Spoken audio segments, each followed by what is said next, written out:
With kind of the natural progression of how things have come in the shop, we needed a product.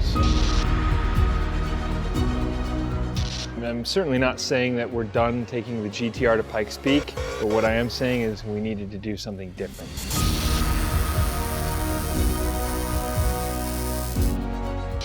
At that moment, we said, okay, we're gonna shift focus, we're gonna take this car, and we're gonna make the most versatile single-seater in the world.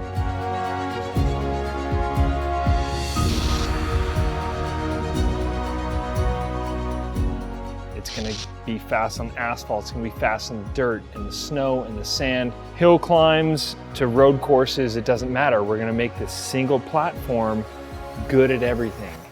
The Sierra was born. No better race in the world to showcase this platform than Pikes Peak.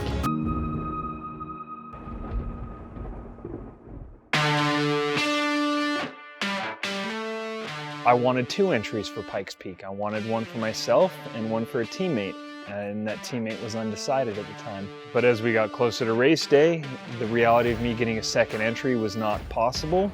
I signed over my entry to the most capable driver that Pikes Peak has ever seen. The only guy to go sub 10 minutes on 2 wheels and 4 wheels, still stands to this day, and I don't think anybody's going to touch it for the next decade. This gentleman's name is Tracy. And here we go for the jump! Hollywood stuntman by trade, absolute badass by default. In the big view of everything, it was much better for me to hand over those driving duties to a guy with a bit more experience and a bit more class than me, and then Greg's that guy.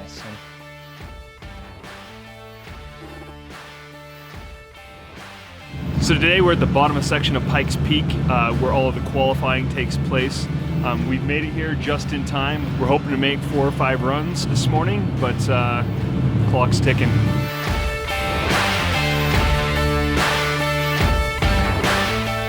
First day of testing, and we hit the start line, and the thing leaves the line, and it sounded like garbage.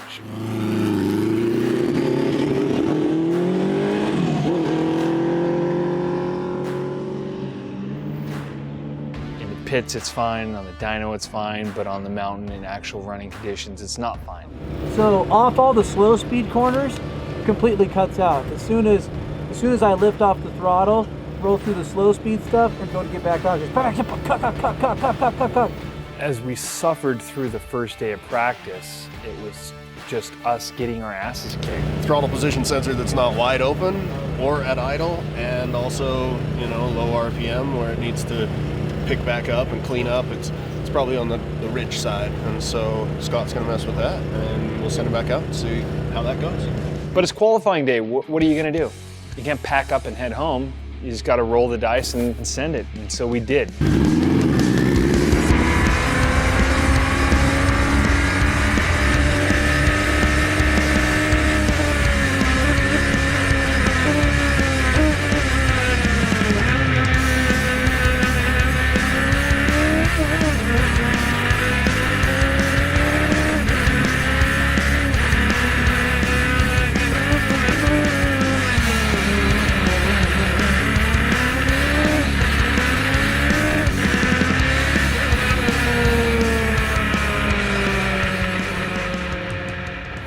No way you made 2 minutes faster.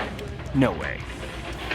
Sure enough, over 2 minutes quicker than first practice. So we're gonna be in some prime qualifying position.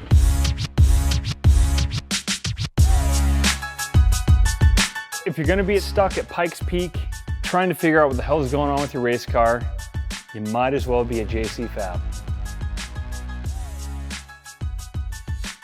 So with a new power package like this, we know that there's gonna be some little issues to figure out. And so we go down the list. Found this issue, found this issue, and we're knocking it out of the park. We think we got this.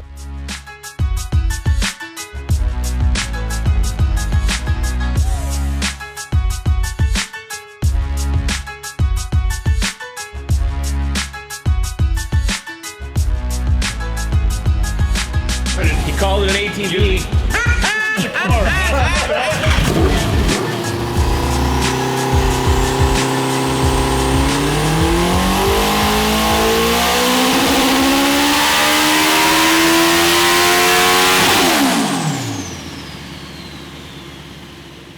you start rich, you start low on timing, and you work your way toward it. You don't start lean and mean and hot and melting it down on the dyno. There's no reason for that. And so you just slowly push it until it falls off, and then move to the next load cell. And so it takes time. That's the hard thing, is we don't have time, but that's what it takes.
It's driving, but the power delivery sucks.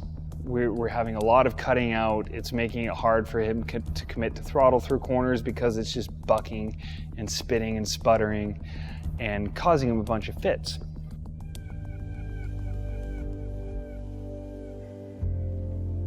It's interesting, yeah, the second position was actually pretty close to 50, but it's doing this. Like, I was just looking at the numbers. Yeah, it's moving around.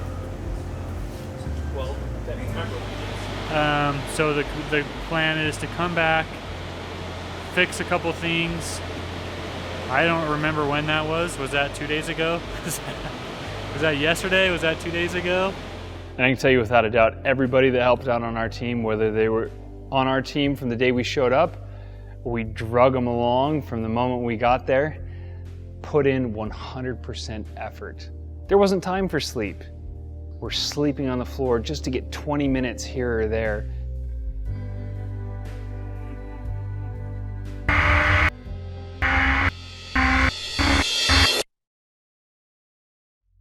So it's Friday morning. We missed practice, unfortunately, on the upper section, but we found some issues, and we're going to be able to address them as half the crew went back and go to sleep, or most of the crew. Doug came in from sleeping, and he was able to make some changes on the car. So ran on the dyno, made some good power, and the car progressively got worse, which led us to our discovery of our charging system being inadequate. Some of the issues that we had related to this car were so complex. We had Marco from Magnus. We had Adam, who worked with us all week from Smart EFI. We had Andre from HP Academy. We had some brilliant minds in our corner helping us to solve these issues, and we got it figured out just in time.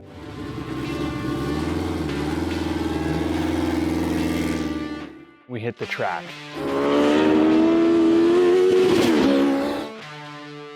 We ended up going to Pikes Peak International Raceway to test the car when we knew it was finally there.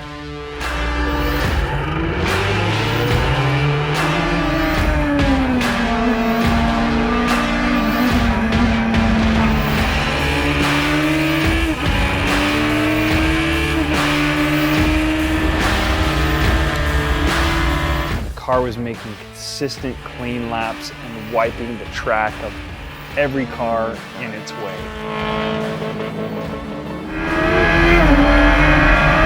We were blasting past everybody. We looked good on the banking, we looked good on the infield. The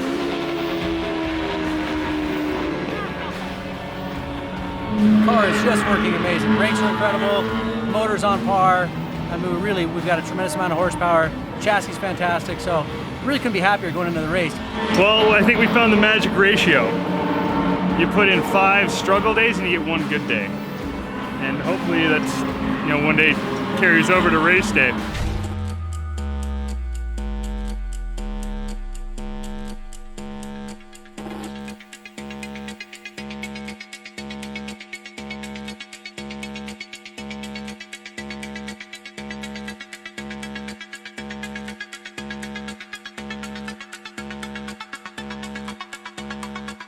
ultimately knew that we were rolling to the start line with a car that had run the best it had ever been, and that was totally capable of taking a sub 10-minute run and potentially putting us up top in the open wheel class.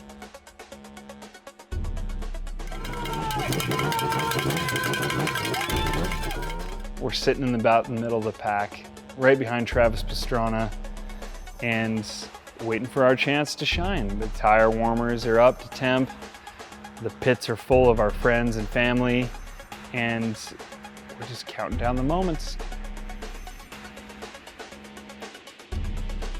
We rolled into the line. He had hot tires, he had a car that could go sub 10, and we rolled off that line and we took that green flag.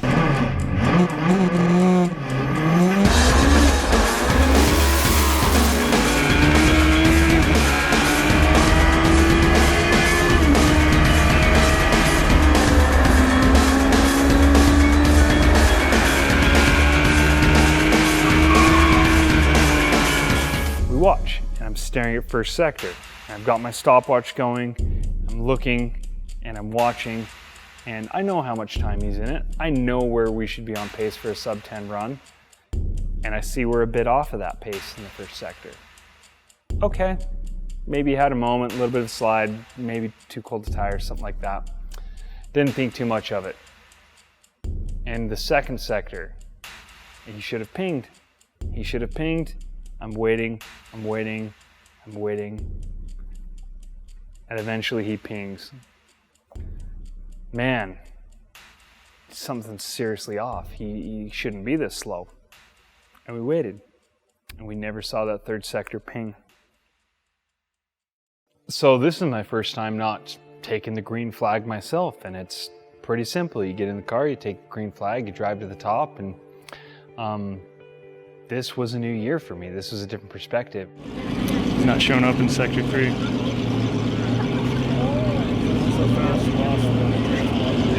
Sector.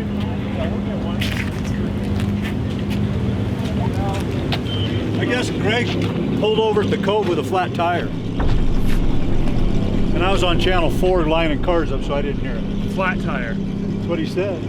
Or that's what I was told here.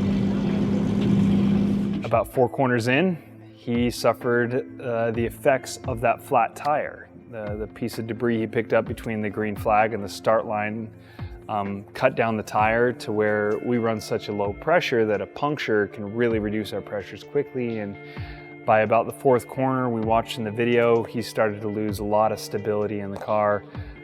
All of the speed in the car was gone, and he ultimately just limped it to the gift shop purely to get a gift for his daughter, which is one of the most admirable things that he could have done at Pikes Peak.